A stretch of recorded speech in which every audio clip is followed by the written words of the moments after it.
Wherefore, my Dewberry, what's it? How can I not source my dinky friend?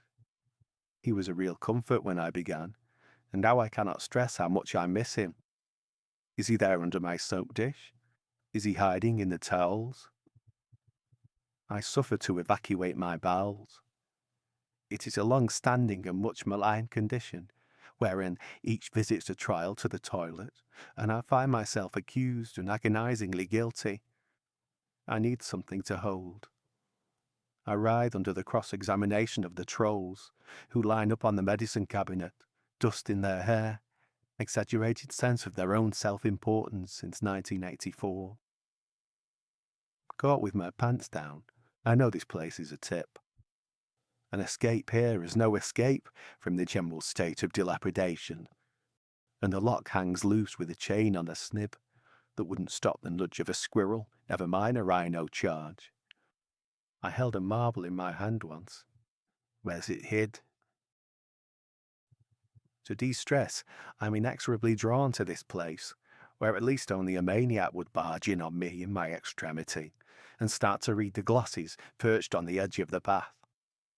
I'm thankful that that most unusual partner I have is engaged at this time with a cryptic crossword. The source of the trouble, the root, the nub, is unfathomable.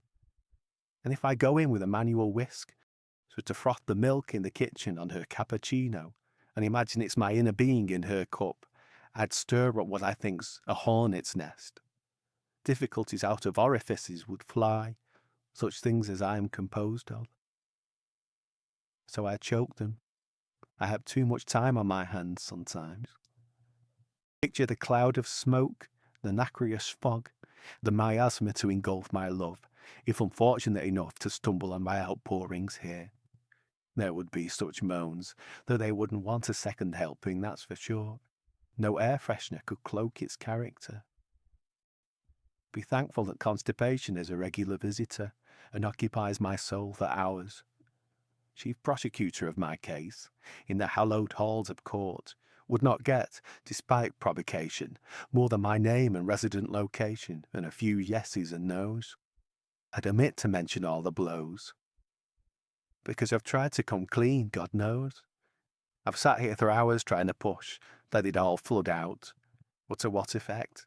Groans, apparent sounds of torture.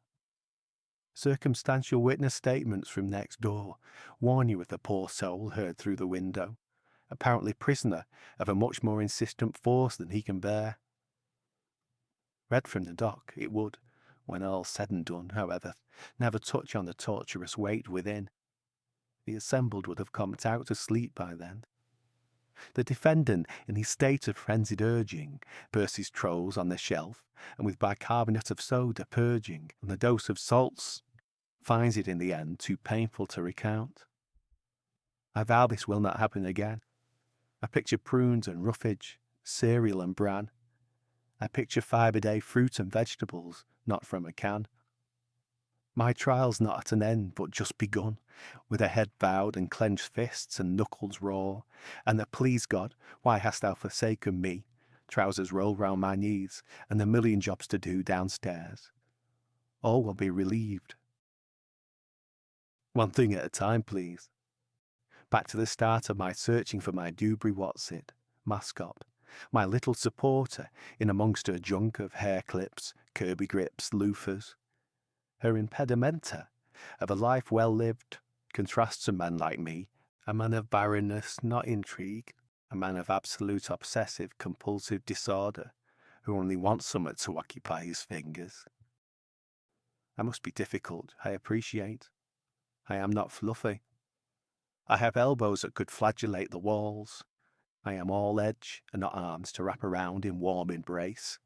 But the saving grace, the comfort to my personality, is a marble from my childhood, hidden in the radiator's folds. Keepsake I take, and roll between my fingers as I sit and contemplate the universe. It shows a human side, the boy I was once, the mother who gave me this and everything she owned.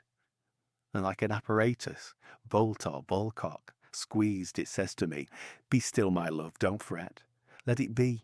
Whatever's kept inside you now, get." Don't stress. The pain is just temporary misfortune. Together, friend, my ice-cool, cloudy marble that I juggle in my palm forward and back, will try to unclench, jaw to buttock, and deliver release, roll you over on the bath mat and the floor. Let it be a lesson that without a bit of calm, you can take yourself too seriously and it'll do you harm. Let go. Don't be stuck up. It's not a good look to get het up in the toilet, and if we don't get a move on incidentally, she'll be up in a minute, knocking on the door. Give a on the air freshener, and put your little pea in his hiding place once more, and turn thoughts also to the normal, if that's what you call the folderol, to and fro, the Arctic roll, and the arguments with her.